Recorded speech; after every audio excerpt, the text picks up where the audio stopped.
We have the brand new SCX10 III in the studio today. It's been assembled, it's been painted, and it packs some seriously cool features in the now third version of Axial's SCX10 platform. So let's check it out.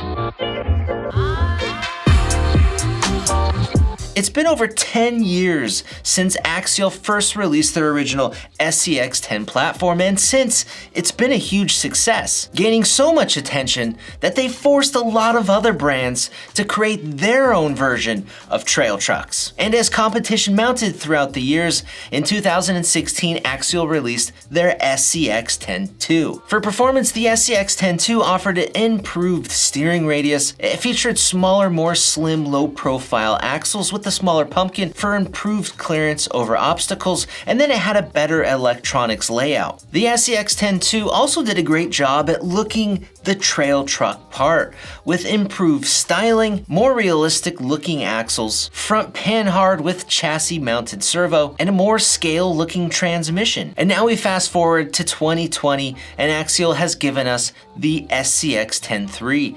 And this truck is awesome. First, I need to say that this is an early release truck, and the trucks will not be coming like this. At the time we're filming this, Axial has only announced the kit version of the truck, which must be assembled, the body must be painted, and all the electronic components must be added separately. This truck came assembled and painted as part of their early release program. Down the road, I'm sure Axial is going to release RTR models that come assembled, painted, and include all of the items. Now, what makes this truck so awesome? First, it looks better than any other SCX10 that has come before it. Even if you're not a Jeep guy, the wheels, the body, the interior, and the lack of any exposed body clips all add up to the complete scale experience with no accessories needed right out of the box. The external Lexan shell is pretty standard equipment, but then we have all of these hard plastic details that are attached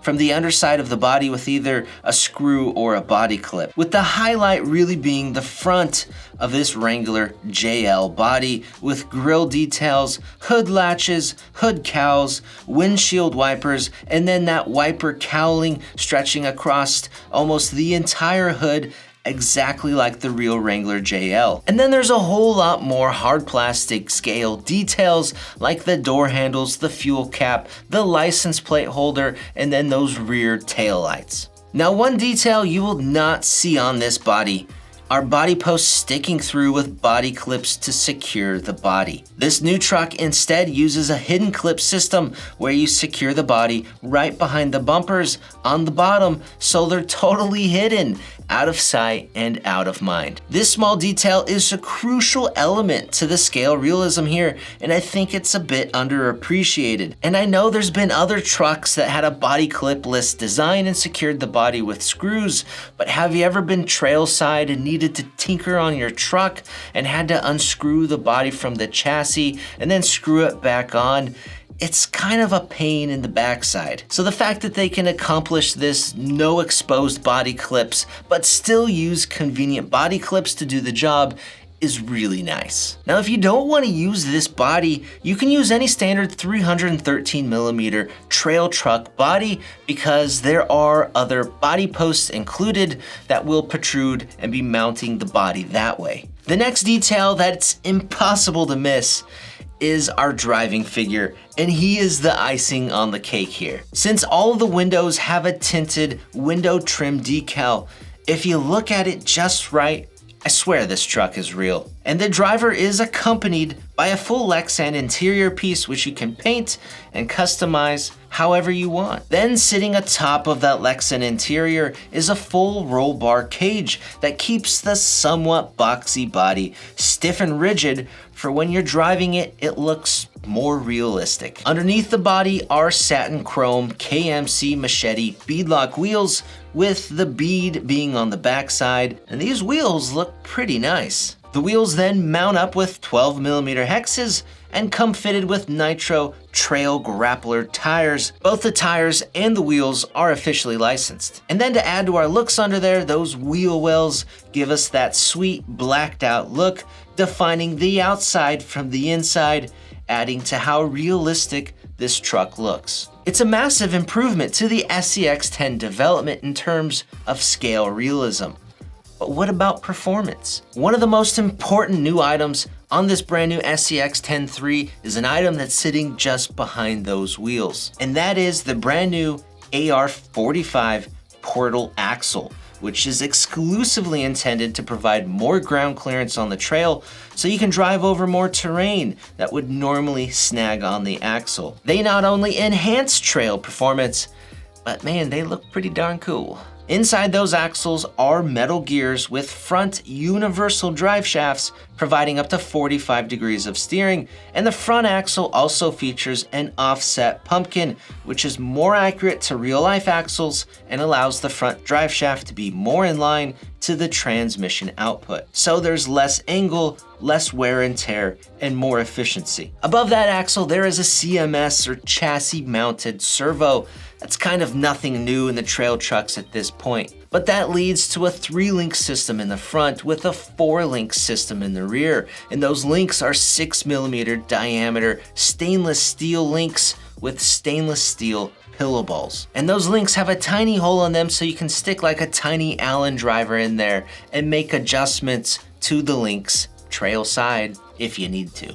Now, the second really important item on this brand new truck is the new transmission and transfer case system, which can be seen as a negative or a positive because it adds a bit more complexity but functionality to the truck. Now, with this new setup, the truck has a 2-speed transmission and a dig system built in, and they each will require a Spectrum SCX10 micro servo to function, but you can opt out of using those systems by locking them fixed, either both systems or one or the other when you build the kit. If you lock the 2-speed transmission, you can have it locked in either first or second gear. It's your choice. And if you lock the dig, the truck stays in 4-wheel drive. But I will say having a dig system is so amazing to use on the trail when you need to make tight turns so you can drag the rear end, or if you're declining really steep terrain, locking that and dragging the rear end just adds a bit more stability. Once you use a dig system in a trail truck, you don't want to go back to not having one. Now, if you choose to use both the 2-speed and the dig system, you'll need at least a 4-channel transmitter. If you choose to use only one of those systems, either the 2-speed or the dig, then you'll need a 3-channel transmitter. And if you choose to use neither system, you'll need a minimum of a 2-channel transmitter. But the transmission is a fairly robust setup with a lot of functionality, and thankfully, using those 2 systems is up to you when you build the kit. The transmission system also uses a metal motor mount that places the motor forward and low in the truck for low CGs, and it will accommodate a 540 brushed or brushless motor. And then the system uses a 32-pitch pinion and spur gear. There is even a molded plastic V8 engine up front to conceal the motor and add even more realistic looks. And you can even use plastic-specific paint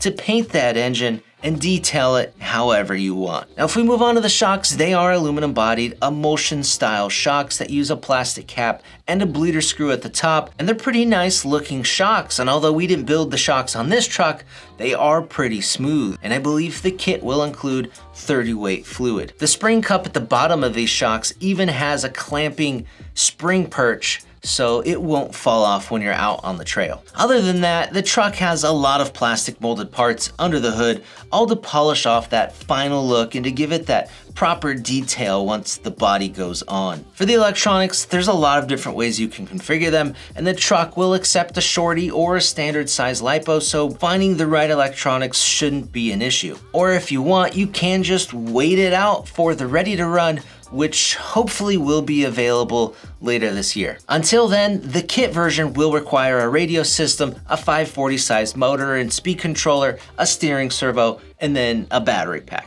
And then you'll need one of those Spectrum SCX10 micro servos for the 2-speed, and then you'll need another for the dig if you choose to make them functional. And at the time we filmed this, the SCX10 III kit is $369.99. But that price doesn't seem too bad when you consider the SCX10 III may be one of the most complete out-of-the-box trail trucks we've seen in terms of transmission functionality, trail performance, and overall scale realism with one of the most polished final looks available. Guys, if you like this video, give it a thumbs up and be sure to subscribe for our future videos. And if you want more info on this truck or anything else we talked about, we'll put some links down below for you. I hope you guys enjoyed the SCX10 III from Axial. I'm Brett with AMain Hobbies. Thanks for watching.